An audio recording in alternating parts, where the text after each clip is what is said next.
How to make the perfect loaf of sourdough bread. Part 1. Step 1. Mix 500 grams of unbleached bread flour. I use King Arthur. You can use whatever flour you want, really. It doesn't matter. But I use unbleached King Arthur bread flour. Mix 500 grams of that with 350 grams of water. We mix it up really good, and I'm going to put this on the counter with a tea towel on top of it and cover it up for 30 minutes. That's called auto lease. You can also use these really cool, these will change your life. They're just shower caps, disposable shower caps. They're great for the bulk fermentation process, which we'll get to in a little bit. And this is exactly how I got there, by the way. So from step 1. So I've got me a little kitchen scale. I'm going to put my mixing bowl on top of it. I'm going to zero it out. And then I've got my flour right next to me here. And I'm just going to, I'm making multiple loaves. That's why my bowl is dirty. So it was very, very clean just a minute ago. But I'm just going to keep scooping flour in there until it gets to 500 grams. Make sure your scale is set to grams and not ounces. I had a friend do that.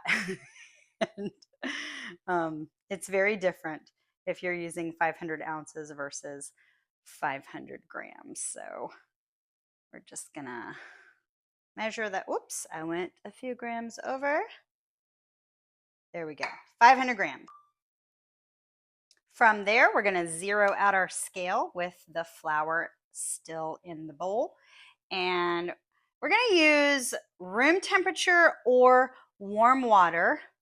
And we're just gonna pour that in there until it gets to 350. Now, I've done this like 1,000 times, and I'm usually pretty good about getting it right at 350. Until you get pretty good at it, I would highly recommend measuring the water out separately, not pouring it directly into the flour. That way, if you go over, you don't have to take any out. So, and I'm 1 gram off.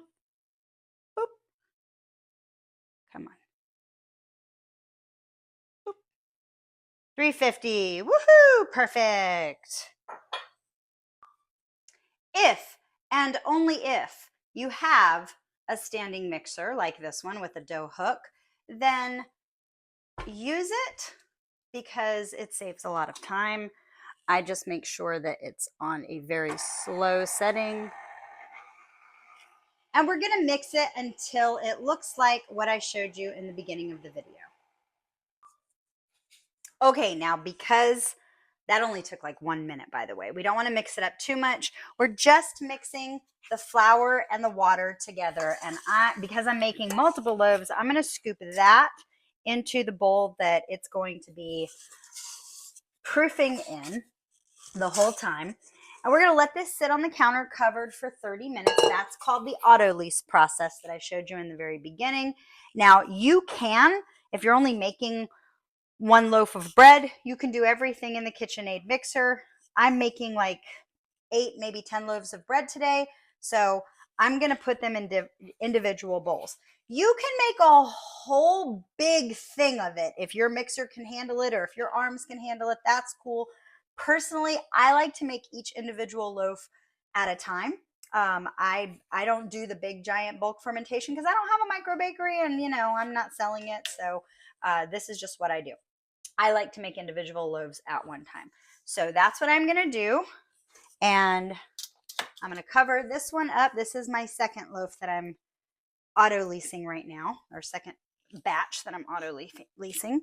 So I'm going to put this aside and I'm going to start working on the other one. Now, if you're only making 1 loaf and you have a KitchenAid mixer, you can absolutely mix the starter and the salt with your KitchenAid mixer, your standing mixer, whatever. But I like to do it with my hands. So you'll see when I add the starter and the salt, I like to do that part with my hands. And for me, I don't know why, it just seems to get a better rise every single time. So there's been a couple of times where I've gotten a pretty good rise when I've mixed it with the KitchenAid, but sometimes I think it over mixes it.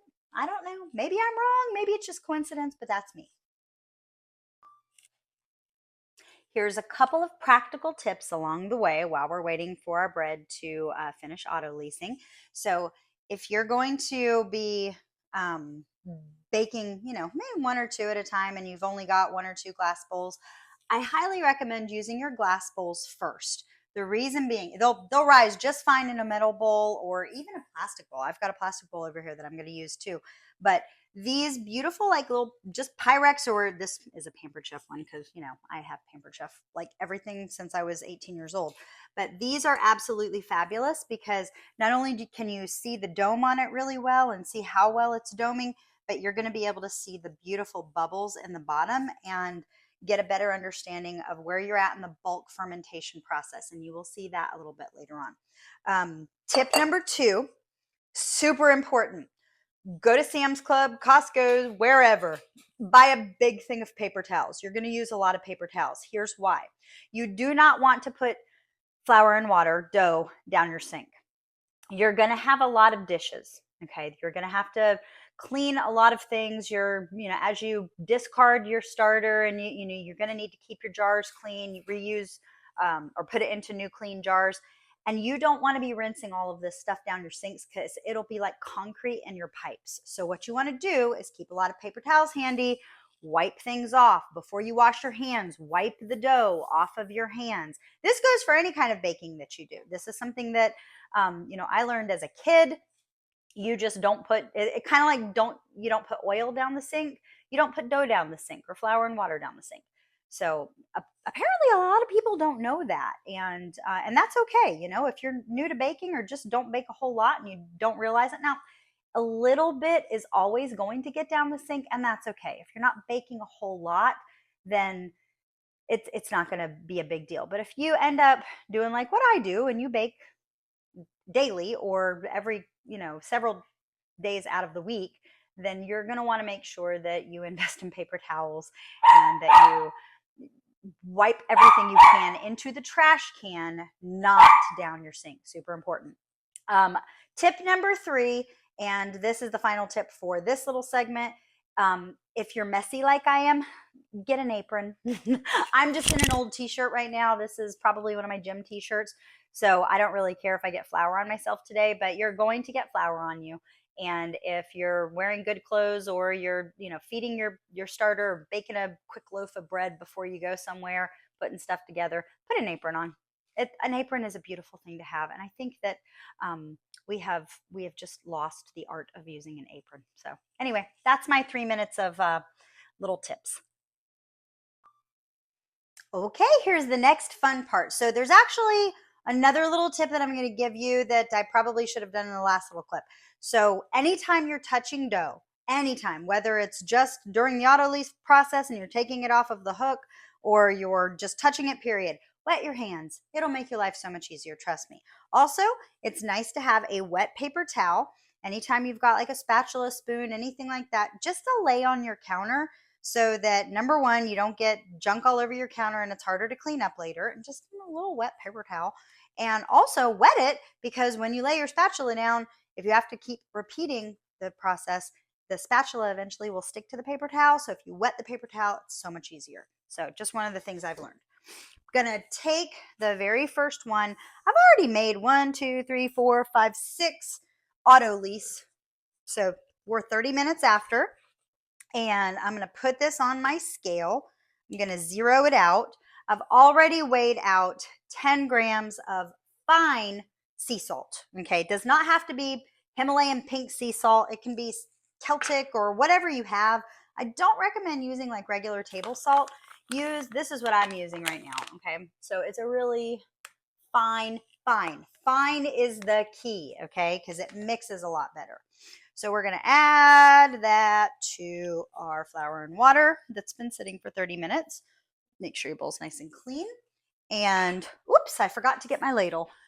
Now, if you are, there we go. I've washed all of these, just forgot to rinse it. So if you're using a big jar of starter like me, a ladle is absolutely great to have. If you're just doing this in a 16-ounce wide mouth mason jar, you don't need a ladle, okay? Just use a spatula, spoon, whatever you got. But I am going to use my big, beautiful, giant jar. Trick to know if your starter is ready. If you take a little bit out, fill up a measuring cup, like a 2-cup measuring cup like that with some cold water, and just plop a spoonful into the water. If it floats, your starter's ready. Most of the time. That's that doesn't always work, but that's a kind of a cool little test. So I'm gonna take my big old spoon. We want 100 grams. Oh, look how beautiful this is. Okay, I just gotta, oh, look, it's so nice and active and bubbly. It's just beautiful. That's so satisfying. This is sometimes a little bit hard to get, so I'm gonna get quiet here for just a minute while I'm measuring this. I'm at 87 grams. Sometimes I overweigh. Ah, there we go. Oh, 103 grams. I'm just gonna pinch out 3 grams there. Come on, I need 100 grams exactly because I'm neurotic. I have 101. This is where it's nice to have that little wet nap over here on the counter. Perfect. Now, it is 2:12 p.m. I'm going to mix this with my hand. Make sure you have nice, clean hands. And we're going to squeeze that salt and that starter in there. Again, if you want to use your standing mixer for this, that's completely fine. There's nothing wrong with it. You're still going to get a good rise on it if you've got a good starter. I like doing this. It's kind of fun. But it also, to me, my loaves just seem to look better when I do this. So I'm going to turn the camera off because this is going to take several minutes. Sometimes it can take 5 minutes. Sometimes it can take up to 10 minutes. It really depends on the environment that you're in. You know, my kitchen is different than your kitchen. My kitchen might be colder than your kitchen. Your hands might be stronger than my hands, so it might take me a little bit longer than you. But I'm going to show you what it looks like when we're all done mixing it. Okay, so I have now fully incorporated the salt and the starter into the already auto-leased flour and water. This is what your dough is going to look like, okay? It's going to be kind of sticky. If you've ever made bread before, this is not like that, okay? Sourdough is just going to be very different. It's a different process. I started making bread, like regular yeast roll bread, when I was 12 years old, and this is, the dough does not feel the same, but it's going to be the same concept that you're going to get an idea of what your dough is supposed to feel like the longer you do this. So once again, we put the starter and the salt in here into the already auto-leased flour and water. That began bulk fermentation. The moment that you add your starter, that begins bulk fermentation. Now we're going to begin the stretch and fold process. So I'm going to let this rest. I'm going to put this back, this little tea towel, or whatever it is that you've got over top of yours.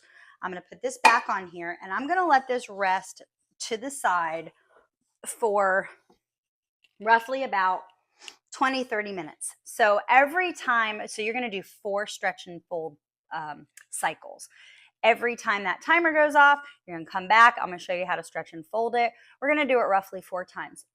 It doesn't matter if it's exactly 20 minutes or 30 minutes. There have been times where I've literally started the stretch and fold process and then had to leave my house for an hour or 2 and then came back and did a stretch and fold, you know, and I promise you it's not going to kill your dough. It's going to be fine, but you do want to do some stretch and folds because what that's going to do is it's going to strengthen the gluten bond and it'll make your bread so much better. So I'm going to go take a wet paper towel and get this stuff off of my fingers, and I'm going to begin my other loaves that I have that are over here. My timer just went off telling me that my second one is ready to add the starter to it.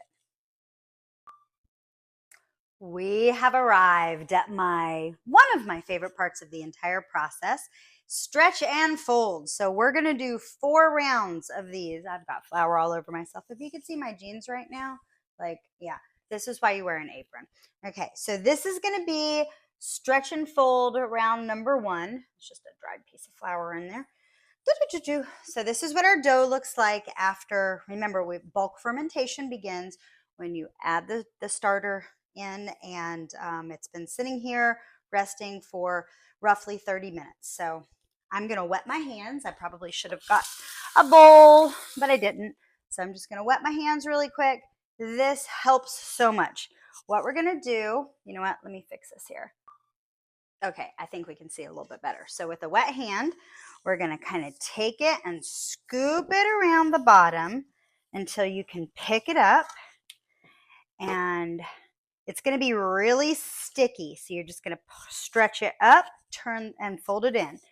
Turn the bowl a quarter of a turn, stretch it up, fold it in. Every time you do this, after it's been sitting for a while, it's going to strengthen. So the dough is going to feel more firm every time you do this and less sticky. And this whole process takes roughly about 2 hours. Oh my gosh, this dough already feels just beautiful. This is what you want it to feel like. And I like to, because I'm a little neurotic, I just kind of like to scoop it around into a lovely little ball. And now I'm going to put the cover back on it, and I'm going to set a timer for 30 minutes again. And then I'm going to do that process over again. This is what my counter looks like while making 8 loaves of bread. So I'm just going to show you round 2 for the first loaf only.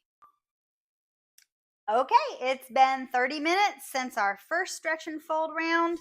I'm going to go ahead and take the cover off, dip my hand in a little thing of room temperature water here. And again, we're just going to kind of spin it around, loosen it up a little bit so I can pick it up. Oh, it feels so good. It's wonderful. So we're just going to stretch it up, fold it over. And again, stretch it up. After I turned the bowl a quarter turn, stretch it out a little bit. You don't want to handle it too much because you don't want the dough to tear, but you want to really get it nice and strengthened. And of course, even already after this second round here, I can tell a huge difference in the dough. So it's much easier to handle. It just feels like just heaven. Just heaven. Still a little sticky, but much better. All right, so I'm going to put it in a nice little ball in there, cover it back up, put it aside, and 30 minutes later, we'll do round 3. Now, I'm not going to make y'all watch me do all of the other 7 on, real time. Maybe I'll do a fast video. Who knows? I searched the world till my head hurt just to find out your ways better. Oh, oh, your ways better. Oh, oh, your ways better. Oh, Lord, your ways better. Jesus, your ways better. Lord, I am so thankful for the ways that you bless me. Everything you say, making waves like a jet ski. You love every part of me, even when I was mad.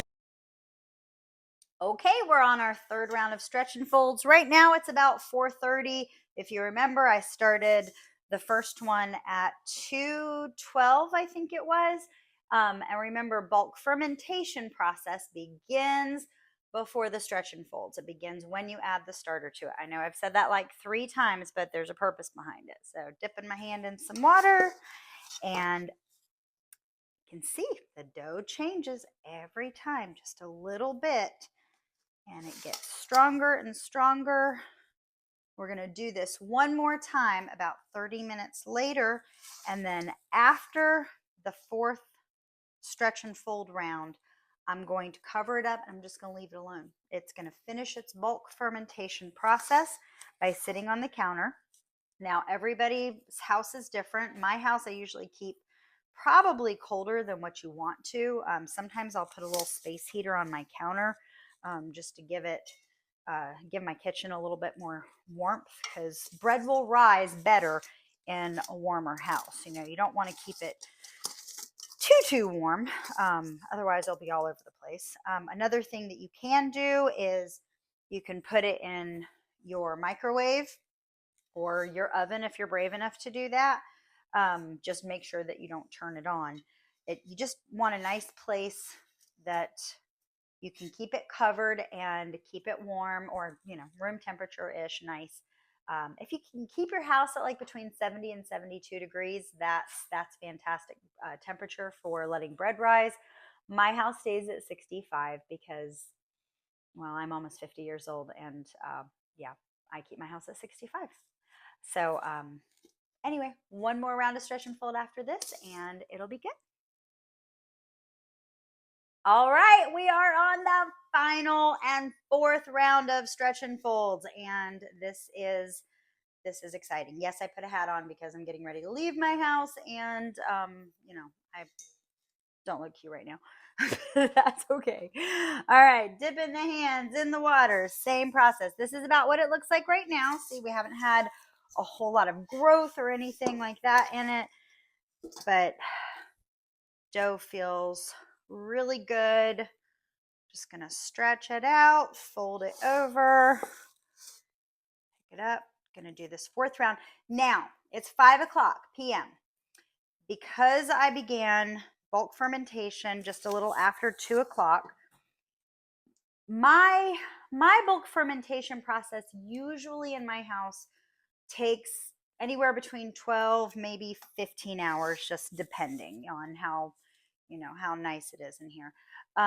So it's more than likely going to be like in the middle of the night when the bulk fermentation process is great, and you really want to not let it get overproofed. I'll probably be getting up really early anyway, like, you know, 3-4 o'clock in the morning. So that will work out really good. And when I wake up in the morning, I'll shoot a little video to show you what this one looks like.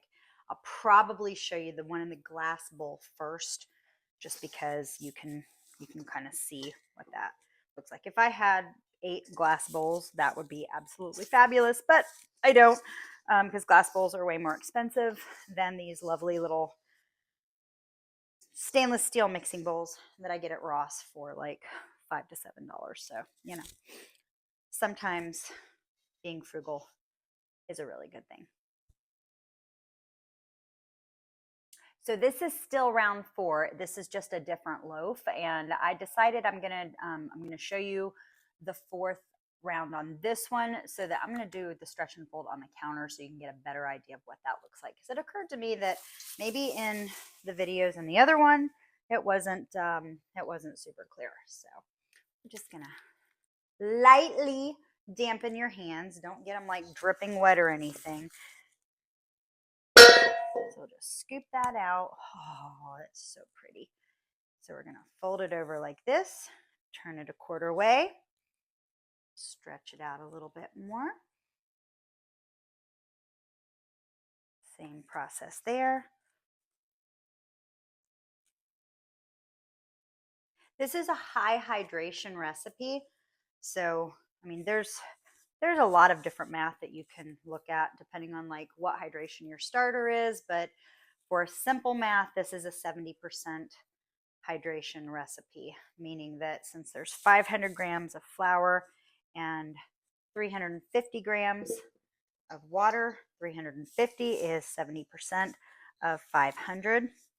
So that's a fairly high hydration recipe, and if you are just starting out with sourdough, it's so much easier to work with a higher hydration, but you really don't want to go any higher than that.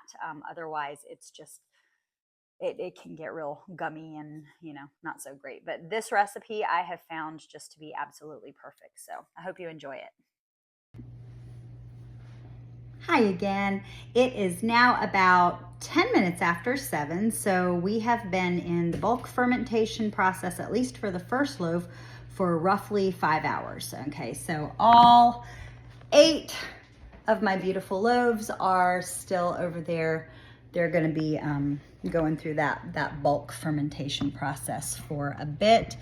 And what I'm gonna do, what I like to do, because tomorrow I will probably be making more dough, and I wanna make sure that I have enough leaven, which is starter once it's active. So your active starter is called a leaven, and I wanna make sure that I have plenty of that. And since I've used 800 grams of my starter today, I am not gonna have enough to go over. And I don't wanna leave this at a low amount all night long, because it's gonna get hungry overnight and then it won't be ready to bake tomorrow. Or it won't be ready to make dough tomorrow. So this is my process for doing it with a large jar of starter. I'm gonna show you with a smaller jar of starter too. So I like to take a big bowl, and I'm gonna zero out my scale. So when you're not baking, when you're just kind of doing your, what do you call it? When you're feeding your starter, you don't have to be as neurotic about getting it to the gram. I am. Sometimes I'll let it be off by a gram, but anyway. Again, we've got the ladle.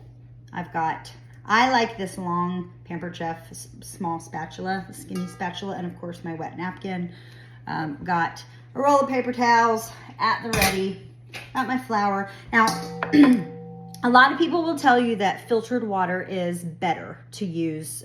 If you don't use filtered water, I promise you it's not going to kill your sourdough. But what I do, this is empty right now, but I keep like 3 of these glass bottles here. I'll take filtered water out of my refrigerator, and since it's cold coming out of the refrigerator, I let this sit on the counter, and I just keep these sitting on the counter. That way I always have room temperature filtered water. You can buy filtered water too, but I'm cheap.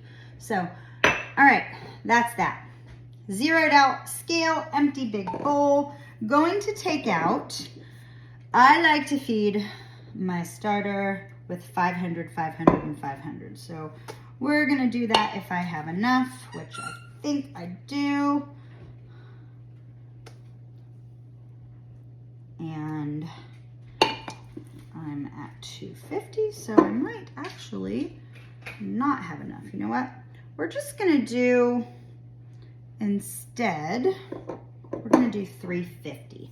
Okay, so I'm at 348 right now. That's gonna be too much.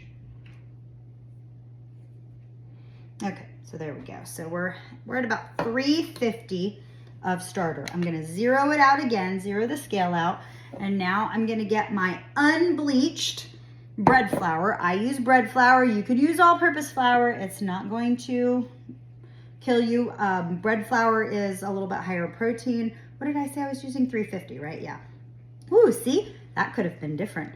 You have to know what measurements you're using. I usually do 5, 5, and 5. I'm using 350, so not quite there.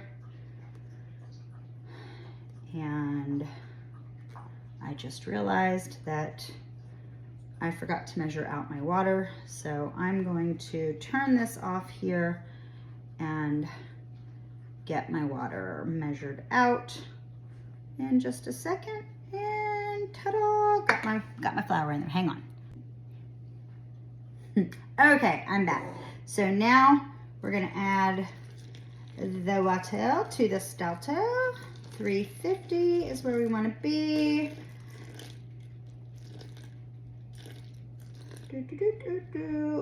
Oh, just a little bit too much. Man, I don't normally do that. Which actually, it's only a couple of grams too much, and it's starter, so we're not gonna stress over it. I like, when I'm doing a big amount of starter, I like to take a wooden spoon and the end of it, okay? It's just a lot easier to get all of that good and mixed in there.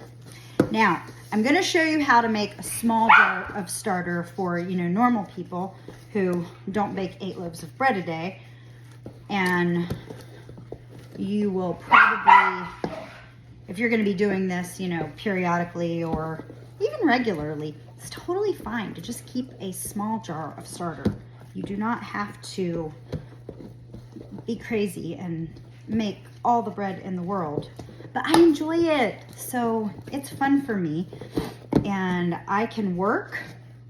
I can be on the phone. I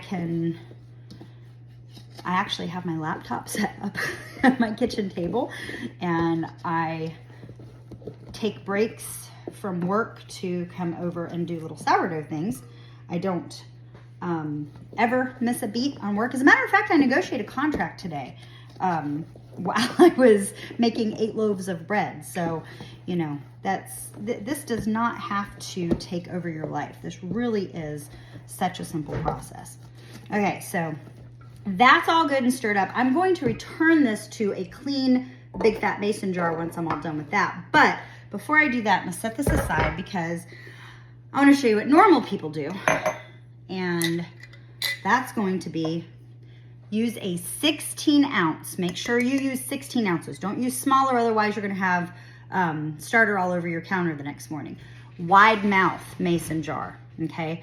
Don't use the small mouth mason jars. I mean, you can, it's not going to hurt it, but for measuring purposes, I promise you it's so much easier. That was the mistake I made in the beginning, is I bought like this big box of 16 ounce smaller mouth ones, and anyway, it was just blah. Yeah, whole lot. Now we're gonna do, since we're making just a lot less, we're gonna do 60, 60, and 60. So this is a 1-to-1-to-1 ratio. Wait a minute, what am I doing? See, sometimes even I have moments. Gotta get a scale. Put your mason jar on the scale. Zero it out so we know that we are measuring 60 grams.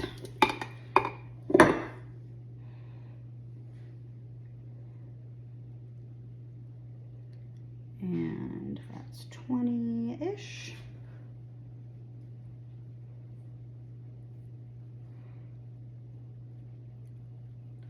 La la la la. And this starter is not really very hungry. You kind of want it like a pancakey batter. But because this is the starter that I have been using to bake with today, I technically could still bake with what I have here because it's not really hungry, but I want it to be nice and big and beautiful in the morning. And I'm also a little bit of a nut about a clean jar, so that's a whole nother story. We'll talk about that later. Okay, now we're gonna zero out the scale again. This is why it's so much easier to do this with a wide mouth jar. And you see how I had to pour that in there? Well, yeah, after a while, you'll thank me for that, I promise you. Same thing with this process here. I'm just scooping a little bit of flour in there until we get to 60. The warmer the water you use, the faster you should end up with a leaven. So you should have a nice bubbly active starter if you use warmer water. Okay, so we're gonna once again do that to about 60. There we go. Okay, now tip and trick. Chopsticks are your friend. Best little stirring tool you could ever ask for when you're using it in a mason jar. Don't try this with the big bowl of starter. But you're just, oh, it smells like bread. It's so beautiful. I swear if they made this bread smell into a cologne, that would be my favorite. Okay, so we're gonna mix that up really good. Put that on our little wet napkin. And where did my spatula go? There it is. So this is where having the long Pampered Chef thin spatula or whatever brand you use is great, because if you're a little nutty about having a clean jar like me, then you can just scrape the jar. And then I like to take the chopstick And just scoop it right on off there so none is wasted. And because remember, we don't want to be putting this stuff down your sink, the less you have to wipe off, the better. All right, so put that right down there. We'll take our little napkin again, make that jar nice and clean. Now, if I were to leave this on the counter overnight, or I'm going to leave this on the counter overnight, we're gonna see that in the morning time, it's gonna be pretty much all the way to the top. So what I like to do is I have a little blue Sharpie. You can use a rubber band, whatever you want, but you know, again, I'm so simple. So I like to just draw a line where I started. So that way I know if I wake up tomorrow morning and my starter didn't do anything, it hasn't moved, or it's only moved like a little bit above that line, it's probably not ready to bake with, okay? So it hasn't become like super active. But you also don't want to, if you're gonna leave this on the counter, you don't want to airtight the lid. I just like to take the lid, leave it a little loose on top, and I just put it, bam. Leave it alone, walk away. Tomorrow morning, it's gonna be poofy. It's gonna be so beautiful, I promise you. And I'm probably gonna give this one away to somebody, so I got a lot of inactive starter too that I still need to give away. So, and I'll talk about that here in just a second too. Okay, I've decided I'm going to allow you into a little bit of my world of craziness. So please don't unfriend me. Please still talk to me when you see me out in public.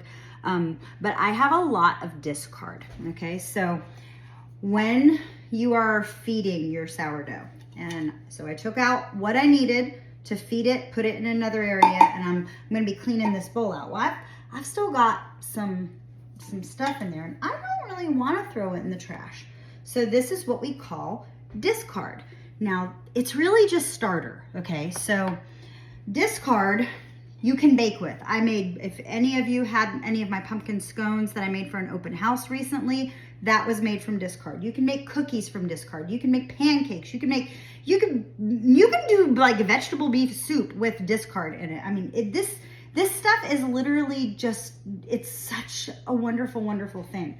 Well, so I have not really discarded much at all, like since I've been doing this in a month and a half. So I have really a lot. I did have this one full. Yes, my starter's name is Yeastabella, okay? Because I have a daughter named Isabella, so it's Yeastabella, get it? Ha ha ha. And I have a little note on here that I fed her last on October 25th, okay? So which was roughly about a month ago. It's been in the refrigerator with an airtight lid on it. A friend of mine asked me the other day, hey, do you have any discard? I'm getting ready to make a really cool recipe that needs discard, and I don't think that I have enough time to create a whole new starter and build it up enough to where I will have enough discard. And I was like, girl, you don't ever have to do that. I've got plenty of that.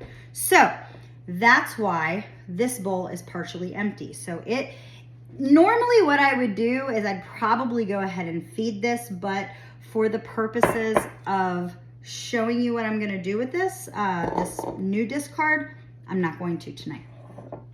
This is another bowl of discard. See how it's got this grayish liquid on it? That's called hooch. It's not bad. Hooch is not bad. You mix that stuff right on up in there and just, I mean, if you want to pour it off, if it freaks you out, pour it off. But it does not mean that your discard or your starter has gone bad. If you see hooch, it just means that it is super starving and it's like, feed me, okay? So I don't really want to feed this because I don't want it to grow. I want it to stay nice and sleepy, but I need to combine some of this because it's Thanksgiving. And y'all, I also have this one. This is from my Oregon Trail starter that was born in 1847. And I have this discard jar from Oregon Trail. And I still have 2 giant mason jars that are full from my Yeastabella in the refrigerator that I'm not taking out. I took some of it out to admit to you just a little bit how neurotic I am. So I'm gonna mix these together because mixing together is just fine. And rather than feeding this, I'm going to add tonight's discard to the bowl, and I'm going to wash out my big mason jar. So where did my big spatula go? I will find it. That was kind of scary. I thought I lost it, but really it was in my dish drainer. Okay, so I'm just gonna scoop out this old discard, and we're going to put that in there so I can wipe out the stuff later on. And now I am going to add to this guy my discard. Okay, now this is why I'm showing you this, because you can actually turn your discard into an active starter if you want to. So if you don't want to use it as, you know, a discard recipe, and you're like, hey, I used up all of my starter, and where am I going to get some more? You can just simply take from your discard bowl 60 grams, 30 grams, whatever it is, and you can feed it the 1-to-1 ratio. It's probably not, let me just say that, probably not going to become 11 overnight, not 11 like 11, 12, 13 or 6, 7, whatever, but 11, like A11.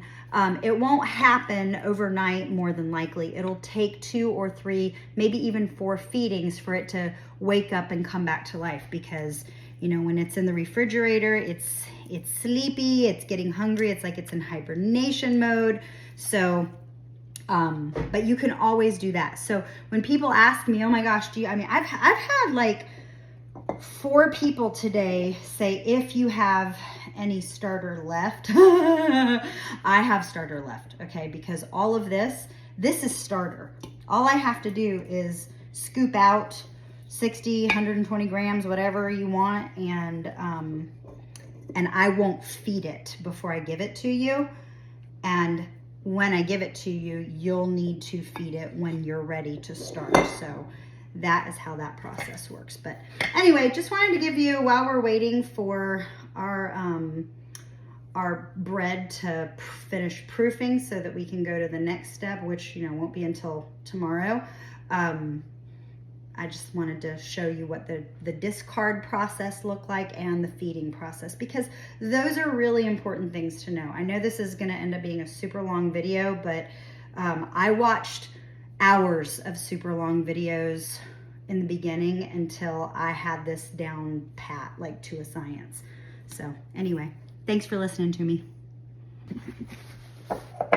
Okay, one more thing. So remember I told you to make sure and wipe out your bowls really good before you put them in the sink, so that you don't get stuff going down the drain. You can get really, really clean with just a paper towel or two. So anyway, that's what I mean. So like, get that bowl clean, get your hands clean with paper towel before you wash it. This is a dirty bowl. I need to go wash this now. So, but you can see just about all of the starter is wiped out of there, and trust me, that will save your pipes. Okay, one last video for right now anyway. So we have a nice clean jar with fed starter, and remember, it's gonna probably take, because this is a really good active starter, it might take like 3, 4, 5, maybe even 6 hours for it to like really rise up. But it's 7:50 right now, and I'm not going to do any more baking tonight or any more mixing of dough tonight, because, you know, I've already done 8 loaves today. But tomorrow morning, this will be ready to go. And I'm not going to be ready to do more dough tomorrow morning. I have a really busy day tomorrow. So tomorrow will be one of those days where it's probably not going to get used, and maybe it'll sit on a counter for, you know, until the next day, and I'll need to wake it up a little bit more. But this keeps your starter healthy without having to keep it in the refrigerator, and it keeps it not just healthy, but ready to go at a moment's notice. So if you're somebody who just doesn't bake very often at all, keep it in the refrigerator. There's no need to feed it every single day or even every single week if you're not going to bake really, really regularly. But if you are, keep some on the counter, and then that way you always have it. Golly, as the night goes on, I just keep finding other little tips and tricks that I want to show you. So I am cleaning out the bowl that I just used to feed my starter. And this is a good example because see how that water is kind of murky, and you can't see it really, but it's got pieces of sourdough starter in there. And you know, I don't want that to go down my drain. So I'm gonna take a fine mesh colander. This is just one of the greatest little kitchen hacks ever, like for anything. And I forgot to share it with you earlier. So I'm just gonna line it with a paper towel, and I'm gonna put it in my sink. And then I'm gonna take this yucky water, and I'm gonna pour it right on top of that paper towel. That way, if there's any dough at all that I could not wipe off because maybe it got crusty, maybe it got hard, maybe it had dried on, and you're like, oh my gosh, I have to soak this, maybe have to soak it overnight, whatever. You know, you just don't want to be rinsing anything down your sink. So now I've got this wonderful little way to capture any of the extra little pieces of dough because I don't want any of it going down my sink. So, and it's super easy and cheap, and you don't have to go buy anything like funky. If you've already got a fine mesh colander or something similar to it, that just works perfect. So anyway, thought I'd share. Okay, it's like 5 o'clock in the morning, and this is what it looks like when the starter grows. So that's where we began last night, and that's how much it has grown. And this is that single one that we did. This one really got happy because it exploded a little bit over the top. So you can see at some point it peaked and then fell just a little bit. So, but she's still good to use for baking. And now it's time for the unveiling because our dough has been bulk fermenting overnight. And what you want is, this is actually really nice. See how it's not sticky, but my finger will leave a little bit of an indent, but it still it bounces back, but it doesn't bounce back all the way. That's what you want. So this one, also looking good. A little bit stickier, but it's not that bad. And then this one over here. Oh, she's beautiful. Oh, that's nice and big and puffy. This bowl is shallower, so it's not going to be the same. Now this is a little bowl. I always have this problem with this bowl, and I'm so dumb because I meant to put a cloth on it instead of a plastic one. So I'll fix that here in just a minute. But you can see this one's got all the bubbles. See how that's a little bit sticky? Sometimes that happens with these plastic ones. So I did that on purpose to show you the difference. But yeah, if you're gonna use these, you have to be careful. But see this one, not so much. It's beautiful. So there you go. Okay, so now we are all done with the bulk fermentation process, and we're gonna do a pre-shaping. So this is gonna be like your best tool. And sometimes you don't have to do this as much. See how when I separate it a little bit, you get that lovely little tearing on the back of the bowl. Sorry, it's really early in the morning and I don't think my voice has come out yet. So it's just taking a minute to come out of the bowl. And you can do this on a very lightly floured surface, or if your dough isn't really super sticky, you don't have to. Mine is not super sticky this morning. All right, so now we're just gonna do a nice little pre-shaping of the dough. And we're gonna take our scraper and just kind of gently make a little ball. Let me see if I can get a little wider angle there. Ah! Okay, there we go. All right, so we're gonna, once we pre-shape this, we're gonna leave this on the counter for about 20 minutes without a cover on it. So we're gonna give it an opportunity to have like this nice little, I wouldn't call it a film. Oh, got a piece of dough stuck in my finger. I'm just gonna give it a chance to have this nice little covering over top of it, and then we'll do the final shaping. So this is a lovely ball of dough.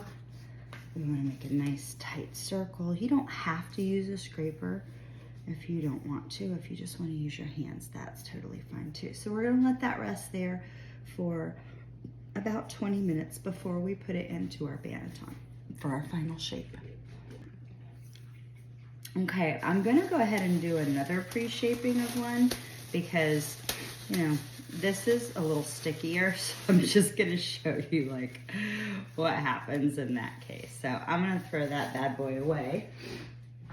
And you can see, because I used the plastic disposable shower cap, that this this one is a little bit stickier because it's gonna hold more of that moisture in. And I used a smaller bowl, which I don't really recommend doing, but I love my glass bowl.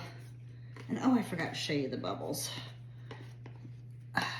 on the side. We'll do that one on the other glass bowl.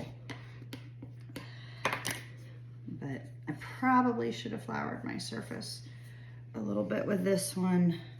Since I didn't do that, I'm just gonna maybe put a little bit of flour on the top of it. But see how that just like, you can't see the top of the bowl, but it just like, it's almost like it's just letting go of the bowl little by little. Oh, and there, it just breaks off. So since this one's a little stickier, I've got my flour ready with a little tiny sifter. I'm just gonna sprinkle that just a tiny hair, not much at all. Like, we're talking not even a teaspoon, because I don't like to add a lot of flour back into it. I'm gonna do the same process. I'll just shape this into a ball and give it a nice flat top surface. Having trouble with the dough sticking to my fingers this morning. Okay, there we go. Whew. Not every day is perfect. Let's see. That one turned out just as lovely. So don't panic if when you go to look at the end of your bulk fermentation, if it's not like absolutely perfect. I'm so happy I'm alive today. I'm so happy I can see the light today. It don't matter if it's rain or shine today, cause I know the God is on my side today. Hey, I'm so happy I woke up today.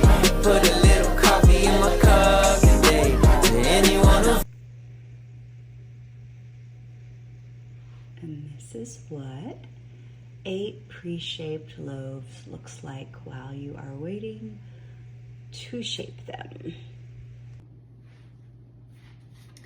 This is called a banneton. You do not have to have one of these to make bread. Okay, so you could do your final shaping in a loaf pan or a bowl, or whatever it is that you have. Just make sure that it's floured really good inside so that it's not going to stick. Now these wood bannetons, you can get these on Amazon. They're really not that expensive. You can get like a sourdough starter kit and you'll get a couple of them in there. But I like to use the ones that have the linen linings in them. And I just take my flour and sprinkle it in there really good. And you can do it without the liner and do it directly on the wood. I don't like to do that because I just don't like to. So I'm just gonna shake that around, make sure it's nice and floured. And I'm gonna sprinkle a little bit more here on the surface, not much at all. You do not want to over flour this while you're doing the process. Okay, so this was actually the very first one that I pre-shaped. It's been 20 minutes and I moved it over here. So I'm going to give it a nice little circular motion, and then I'm gonna flip it over so that the top is on the bottom now. And your dough should be really easy to handle. You might need to flour your fingers a little bit. I'm just gonna kind of stretch it out some. This is a nice tight loaf. And honestly, I learned these different shaping methods just by watching a lot of videos on YouTube. Everybody has their own way of doing it. You find what works for you best.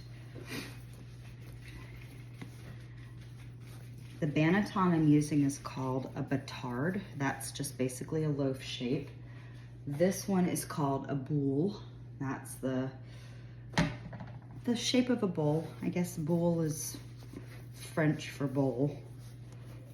I don't know anything about French, so if I'm saying it wrong, just forgive me, but that's how I've heard other people say it, so that's how I say it. Boule. Okay, so this one, we've got a nice little stretch to it, and now we're gonna fold it up like a third, almost like an envelope, and then take the other top side. We're gonna fold that in, twist it around, and I'm gonna give it just a nice little tuck. Roll it up. And I can see all these lovely little bubbles on it. I don't know if you can or not. I'm always really tempted to pop them because fun, but don't. You wanna keep those nice, lovely little bubbles in there. Okay, so now we're going to flip it over upside down into our banneton, and you just kind of want to pinch the seam just to close it up a little bit. This will be the bottom of your loaf once you bake it, so you'll see the process. And this is going to cold proof now in the refrigerator. You can cold proof it for like up to 2 days. Usually, if I'm doing this in the morning, which right now it's about 6:15 a.m., and if I do this in the morning, I might bake tonight, but I like to bake first thing in the morning. Normally, this is like how off my schedule that I was. I got up this morning and the very first thing I did was I preheated my oven. It got all the way to 450, and I was like, wait, I don't have loaves in my refrigerator yet to do that with, so I probably want to turn my oven off. Okay, so now that I've got this pre-shaped, I'm sorry, not pre-shaped, my final shape into the banneton, I'm going to cover it back up and I'm going to put it in the refrigerator for the cold proofing process. Okay, so cold proofing, if it's 6 a.m. tonight and I wanted to bake with this tonight, I could. I absolutely could. But since today is Monday morning, I'm probably gonna bake with them tomorrow morning. We'll see. We'll see how the day goes. I've got a really busy day today, and bread's not gonna take over my life. And it shouldn't take over your life either. But I just find little moments in the day where I can do the different steps, and then I fit it into my day. I don't fit my day into bread.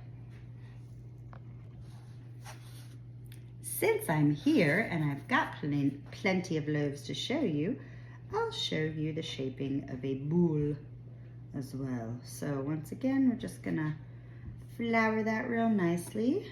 Set that aside for a second.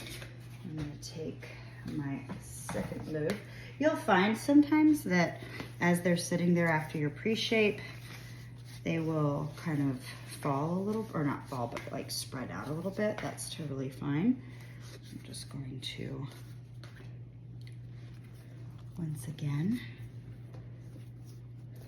Chandler is over here looking at me from across the room, thinking he's going to eat the cat's food. He is quite a funny puppy. If you've ever met him before, you know how loud he is. All right, so again, just, oh, that has such a good sound. I don't know if you can hear it or not, but, oh, I love dough. I'm such a dough nerd. And it smells fabulous. It's got that slightly fermented yeasty smell. It almost smells like beer. Not quite, but it's got that yeasty fermented smell. Okay, now I like to roll it from the top down. You can roll it from the top up. It doesn't really matter, but that's just me personally. And now, rather than being in a loaf shape, I'm just gonna reshape that back into a nice little ball. And why do we do this a couple of times? My theory, I think, is to help create some of those beautiful bubbles that you see in sourdough. Oh, this one is so good. I can't wait to see how this one turns out. The dough just feels amazing, and you will get to know over the course of how many loaves of bread that you make, like what really good dough feels like. Okay, as much as I'd love to sit there and play with that all day long, I have to put it in the Banneton. So we're gonna flip that upside down and just pinch the seam a little bit. I've seen people like do a little crisscrossy thing. I don't. I mean, it's the bottom of the loaf. Like, who's really ever gonna look at the bottom of the loaf? Okay, so that is your boule. It's only been a few hours since we began the cold proofing process, and they're not done cold proofing yet, but I just wanted to show you. This is one of the 8 loaves. It is 10:23 a.m. on Monday morning right now, and when I opened up the refrigerator, I could already see that one of them was beginning to rise very nicely. That doesn't always happen in the refrigerator, because when you put them in the fridge, the proofing process, the bulk fermentation process slows down a little bit. But I made a ninth loaf because I'm a little crazy, and I just did that this morning. I've already been through the stretch and folds process, but this is going to be sitting on my counter all day long, and I wanted to show you, because my house is, I keep it significantly cooler than most people. I have a little space heater that is great for the bulk fermentation. I do not leave this on if I'm not going to be home, but I have it on now, just kind of sitting there on the counter.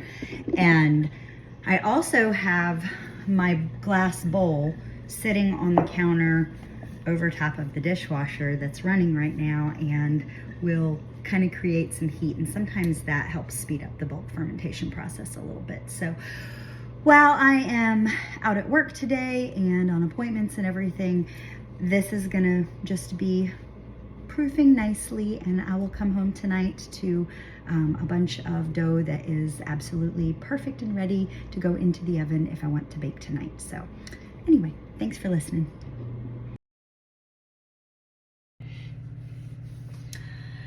I'm back, and it has, oh goodness gracious, I should have checked what I look like before I started this video. It has been a day. It's been a busy day. It's been a good day, but it is, let's see, today is Monday, and it's 8:47 p.m. according to my oven clock right now. So we are through the bulk fermentation process and the cold proofing process, and I chose one of the boule loaves to go ahead and be my first one to bake tonight. I probably could have baked a few hours ago, but I've been on the phone most of the night. So I'm going to take a piece of parchment paper, took my boule out of the refrigerator. This one is not as poofy risen as what I would like to see it. I'm gonna show you an example of another one right after this because there are others in there that are better. I don't know why that one did not get as nice and poofy as it did. I also have absolutely no idea how I'm going to score this one, but I'm going to move this down here. Let's see. All right. Hang on just a second. Okay, hopefully that will work out pretty good. So what I've done is I've preheated my oven with my Dutch oven in the oven. Preheating. Yes. So, oh my goodness, I'm losing it.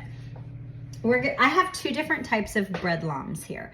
So we've got this little cutie pie, and I also have this one here. So I've got, there we go. Let me show you there. I also like to keep a toothpick out and my handy dandy kitchen scissors. So we're going to, oh man, I left my little sifter. Hang on. Okay, I'm back. And now I found my sifter. I really thought that I had everything right next to me when I needed it.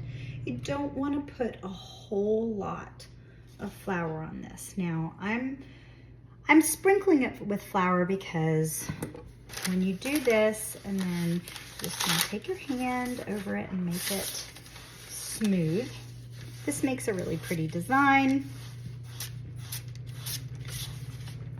I also am using a Pampered Chef charcuterie turntable that is absolutely wonderful for doing this.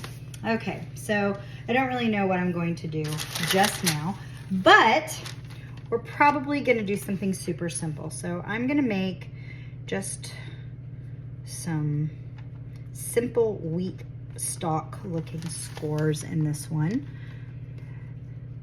The reason that we score our bread is because the air has to escape, and it's going to escape somehow, whether you do something cutesy or the bread like just breaks open itself, it's going to escape. So there's that. And I'm gonna do, I think, another little wheat stalk over here. And there's different methods of doing this. So I haven't done the 5 or 7 minute score yet. And what that one is where you go in there and you do your cutesy little design and you put it in the oven for like 5 minutes. And then you come back out and you do your main score, which is what I'm gonna do right this minute. And you know what, I'm actually gonna use this bread lamp for this because I can get a better side angle. So you want to go kind of nice and deep, and oops, well, like there we go. You don't want to do that. You don't want to like tear along the bread. That's probably going to be a little bit messed up, and that's okay because I have 9 loaves that I'm going to be baking, so it's all good. Hopefully this score will look fine, but you want to get like a really nice deep score in there. I like to kind of take the long and push it up some. Sorry, I have somebody trying to FaceTime me at multiple times while I'm doing this. Okay, so that is what it's gonna look like when it goes in the oven.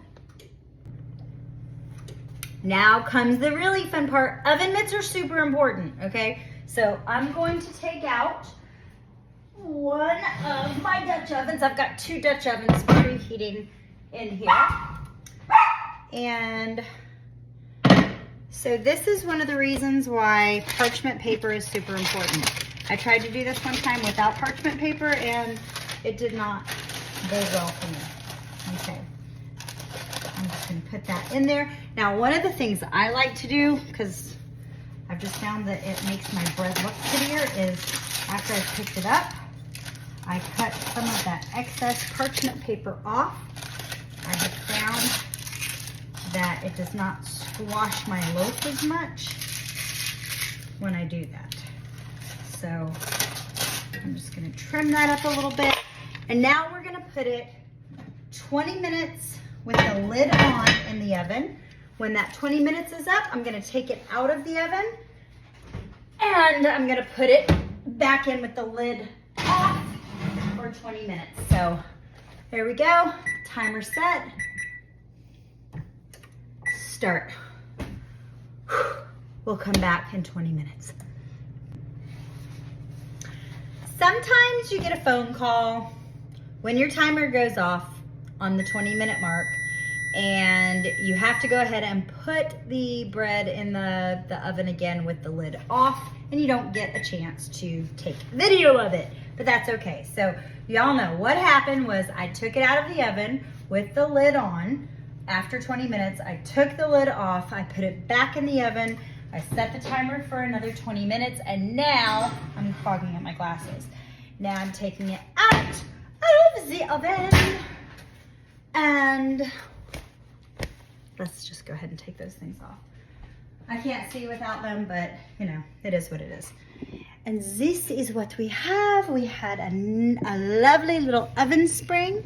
I'm just gonna swing this around here. I have my cooling rack right there. And I'm going to take this out of the oven and show you just how beautiful this turned out. I'm super happy with this. Okay, here we go. We are taking the loaf of bread out.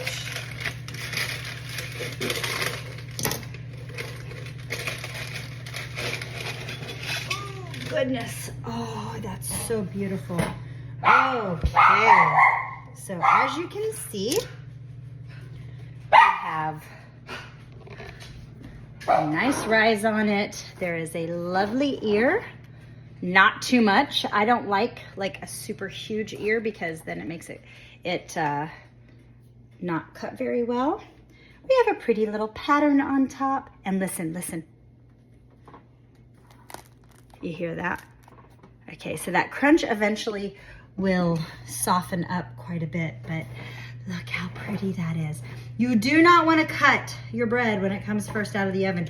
You want to let this cool completely.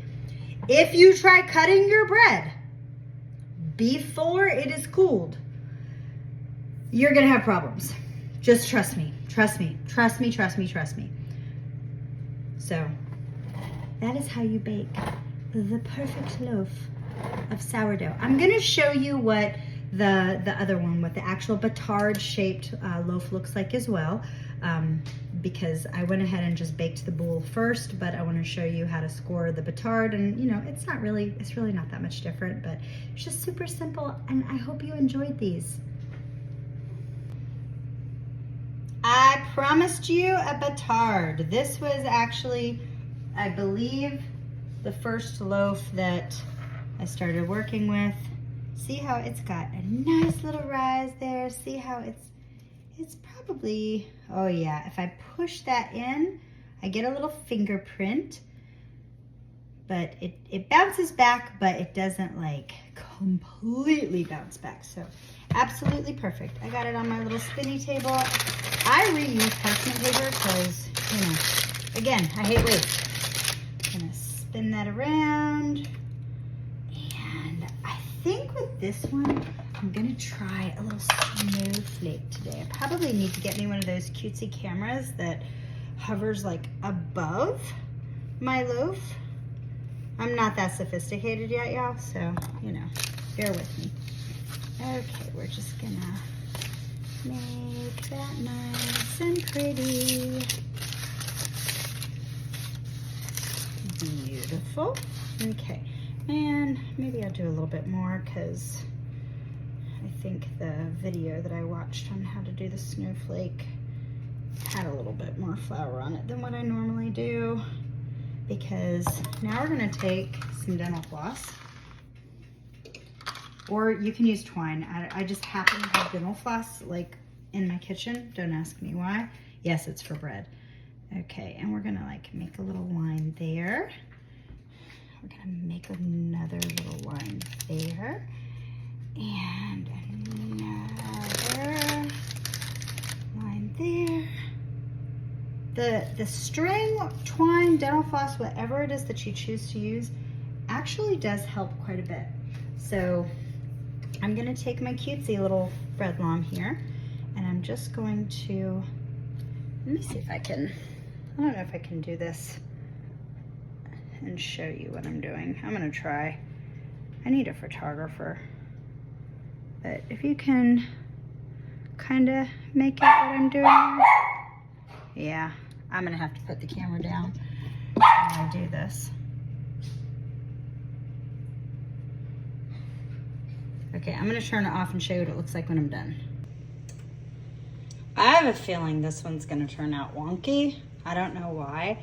I think I might have cut too deep on the big lines. So I don't know, we're gonna put it in a loaf pan and we'll see.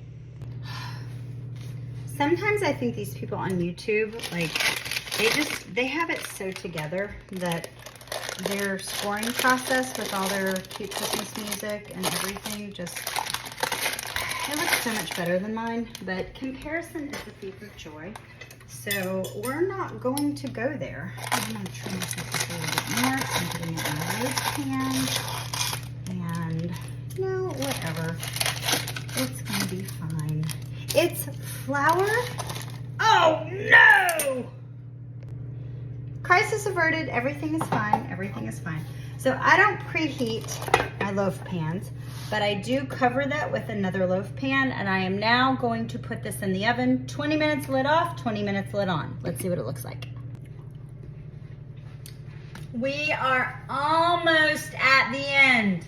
You have been so wonderful and patient to watch this long, and if you have, good for you. This is the Batard loaf. We're taking it out after 20 minutes, taking the lid off. This was gonna be is our snowflake loaf. There you go. That's what it's gonna look like before I put it in uncovered for another 20 minutes. And we will be back in 20 minutes. I just want to give a few last thoughts before we get to our final reveal of the beautiful Batard loaf that that has a little snowflake on it. It's actually the one that we originally started with in the very beginning of this video, like probably 172 hours ago, when we started with the auto-lease process with flour and water. Here's just some things that I have learned over the last, month and a half now, maybe a month and 10 days-ish. Yeah, a month and 10 days. Here's what I've learned. It's flour and salt and water. You cannot mess it up. If you think you have messed it up, as in the loaf didn't rise or the starter turned pink and grew some yucky bacteria that made you had to throw it away, because pink or orange, that's bad. Pink or orange, toss it. Come get some new starter. It's fine. It's flour and salt and water. It will be okay. I have seen so many people posting things where they're like, I want to give up. This is awful. I've put too much time into it. Whatever the case is, it's flour and salt and water, and it's going to be okay. It's fun. This is supposed to be fun. This is supposed to be something that multiplies. This started for me with a 60-gram envelope of starter that I got from thelazyantelope.com. I got the Italian one that was born in 1012 AD. There's all sorts of different starters that you can order on their website. Sorry, I'm super congested tonight. I don't mean to sound like I'm sick, but I'm not sick, I'm just congested.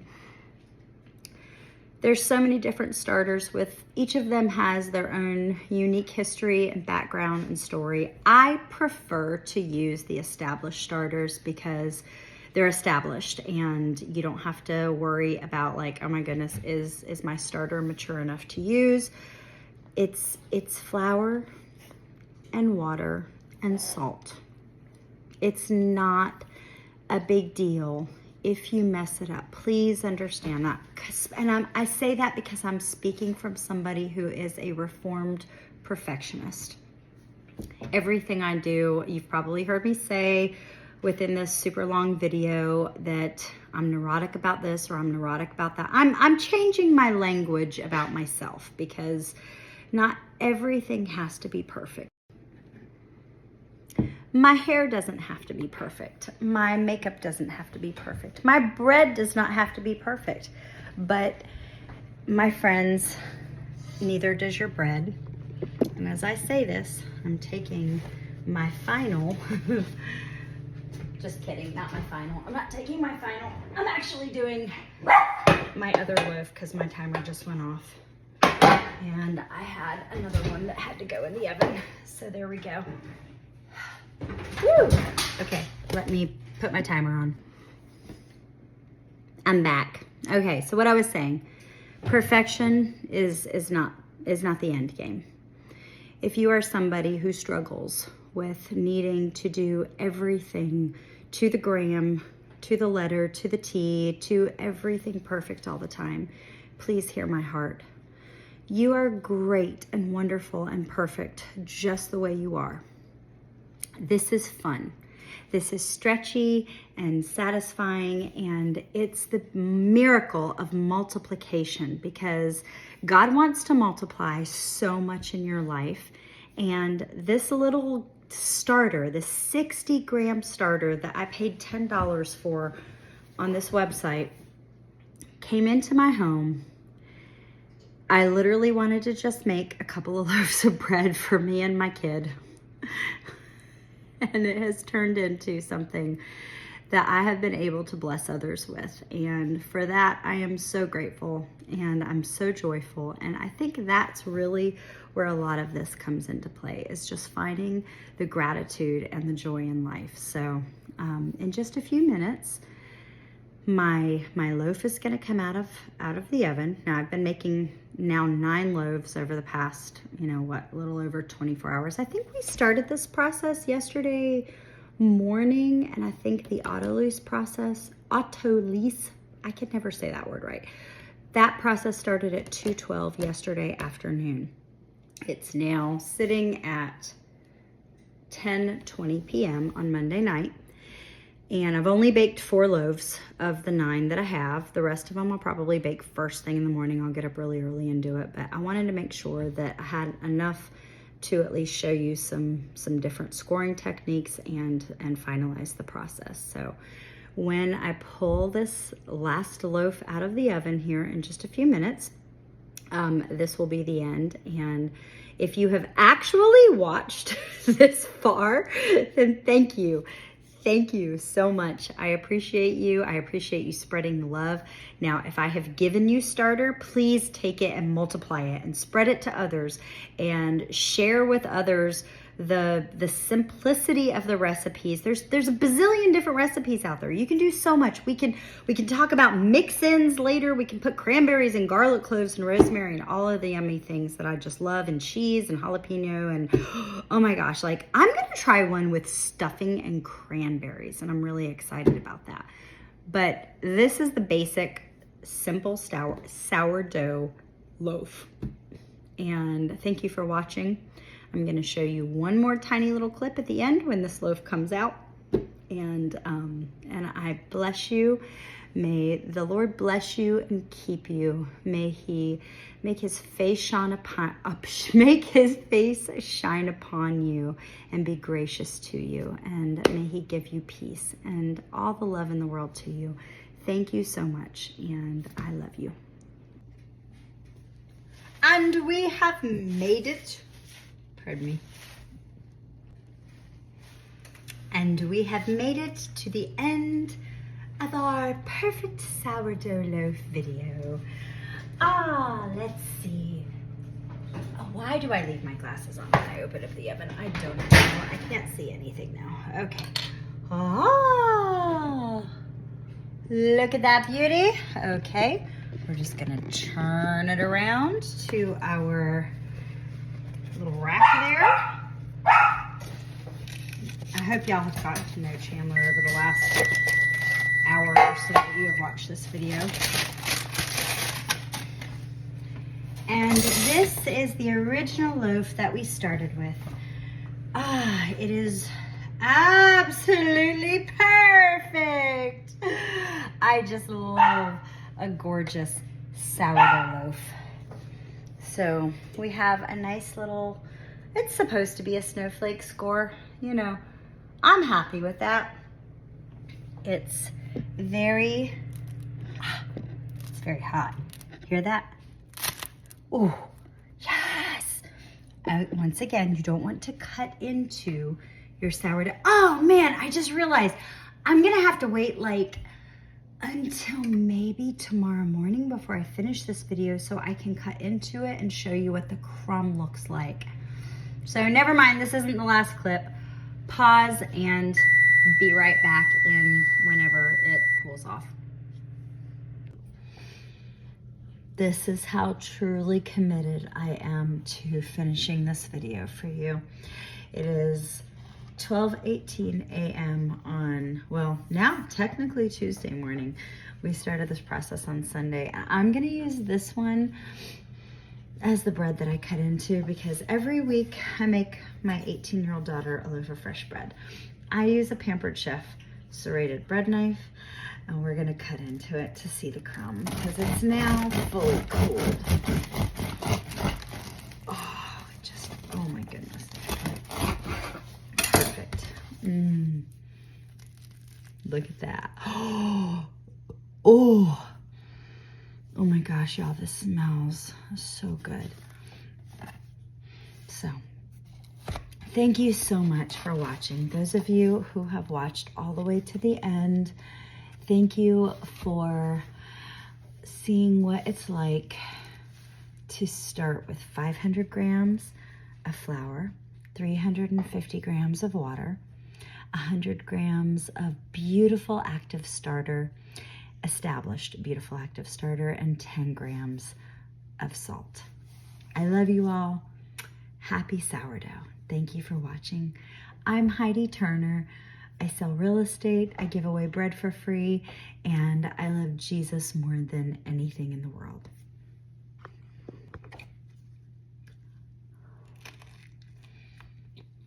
Mm.